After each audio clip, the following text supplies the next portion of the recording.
Good afternoon, everyone. Welcome to Treya Tarot. This is a collective reading extending into Monday, potentially Tuesday, although I hope to be reading again before then, December 3rd. So I'm saying December 1st to 2nd, approximately 3rd with this reading.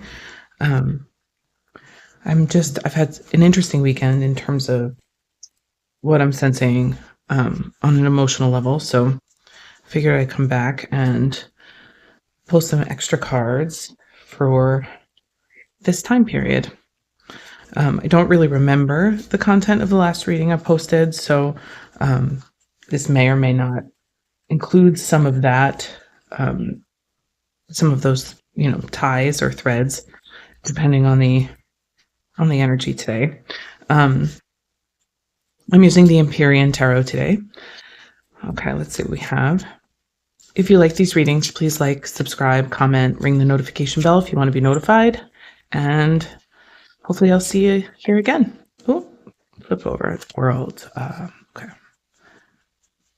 I feel like there's definitely an opening happening, but something's clearing out to make that possible. And the world kind of is a good way to start that off. The thing about the world is that it's about having all resources and all opportunities open and possible. So there's a bit of a wild card feeling to that showing up with the way the energy and emotions feel to me right now. High Sage, High Priestess, High Priest. I know that's not exactly what it is.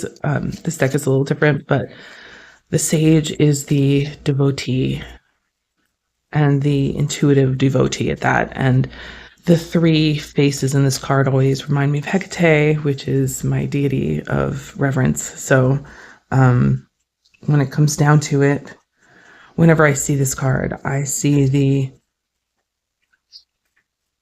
open doors to the underworld. I see the knowledge of all potentials. I see intuition and sight, foresight, guidance, divine knowledge. Very High Priestess energy for me. Okay. All right, I'm going to cut the deck now because no others seem to be flying out at me. Okay. All right. Five of Wands. Interesting. Okay. So it seems to be that the potential and the knowledge are in an effort to get a better understanding of a stalemate or a pointless cycle, pointless battle that keeps happening over and over again. This is probably an internal process on some level, obviously, with things like the High Sage, that's very High Priestess. And that's a very subtle, internalized, intuitive energy. So with the Five of Wands there at the end, though, and the Nine of Wands here. Okay. Yeah. Three of Wands. So many Wands. Ooh, Six of Cups. Okay. So there's definitely, this came out for me last night, which is interesting. The Three of Wands and the Six of Cups back to back. I think what I'm picking up here is that there is this sort of higher knowledge that relates directly to how we protect ourselves. How we protect ourselves versus what it is we actually want to experience in the world with this Three of Wands. The Three of Wands basically says, get up and get moving towards the thing that you want. The interesting thing, though, is that you're pulling Six of Cups. So there's a self-protective cycle here that has to do directly with the past. And the thing here is that with the Six of Cups, which is nostalgia, it can also be planting the seed or having a seed planted far in the past that is coming to fruition now. So the best way I can describe what I'm feeling and what I'm seeing in these 6 cards so far is that something is impeding our ability to go out and achieve or create or grasp the thing that we're actually here to be participating in. That Three of Wands, the thing that actually makes us feel impassioned and present and alive and good, the thing that makes us feel creative and productive in that sense. And the reason something's impeding us is because we're protecting ourselves from something. But it looks like we're protecting ourselves from something that is not necessarily present in this current time. What is present, however, is the thread of the mirror, so to speak.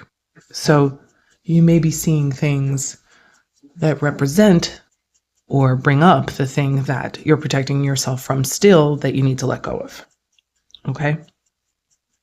So I don't know exactly how this will show up for each person, but okay, Two of Cups. Obviously, this could be a relational situation with so many wands and the Two of Cups, but it could also be something that absolutely feels,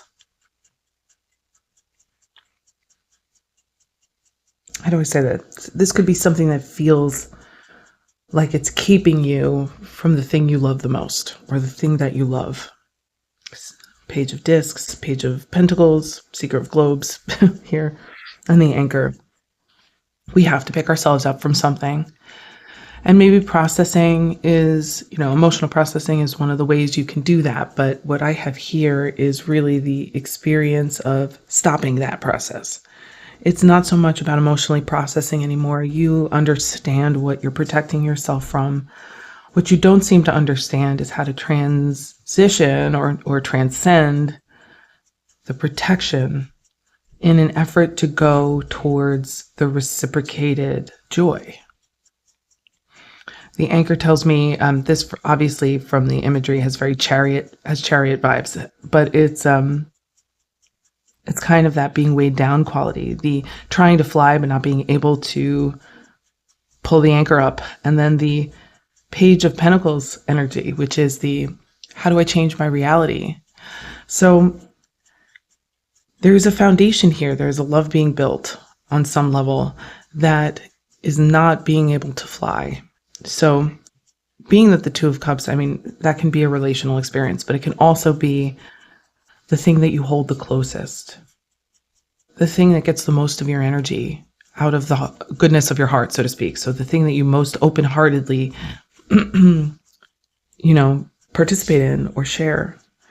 And if you're not able to get this out into the world, that Three of Wands, because of something that happened in the past that you're protecting yourself from, the best thing to think about is, what can you change?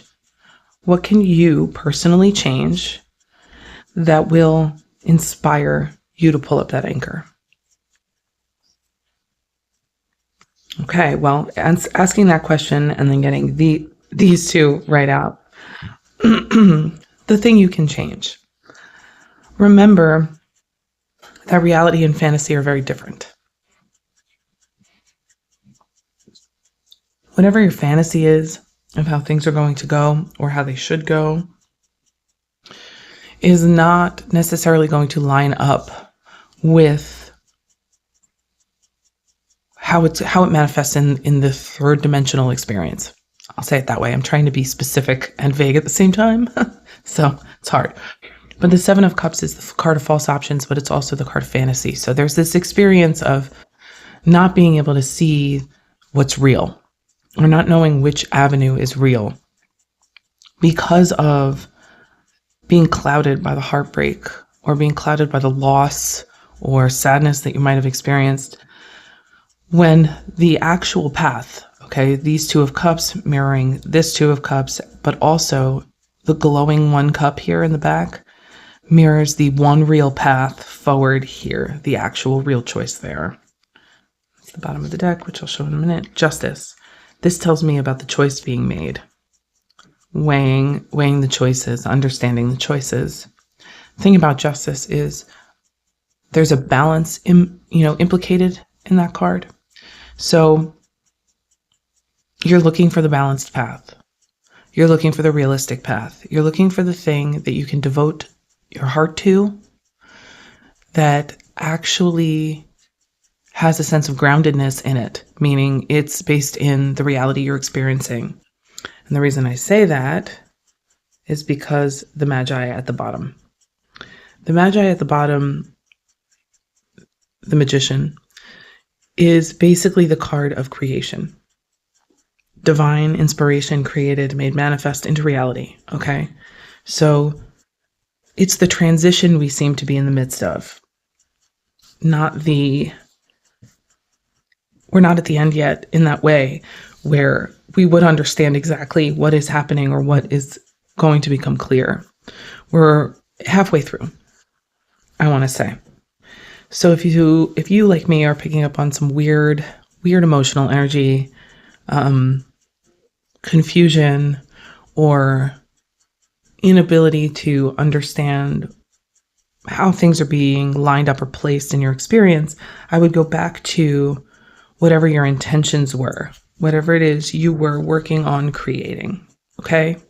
Because when you're acting as the magician, sometimes we forget about the internal influences that we hold, the things that may color these manifestations or alter them, that were either subconscious in us or not on the top of our consciousness, even if we were aware of them. Again, right under the magician is the lovers. So there's lots here echoed about choices and our heart space, what matters to us, and whether or not we'll stay stuck in old belief systems, honestly. Because it seems that the things that we want, the things that make us feel most alive, are the things we're deliberating about. Why are you questioning what works for you? What is it that's getting in the way here? What heartbreak is getting in the way? What self-concept is getting in the way? Okay, so that's where I'll leave this for now. But I hope everybody had a good weekend or is still having a good weekend, and I will see you soon. Bye.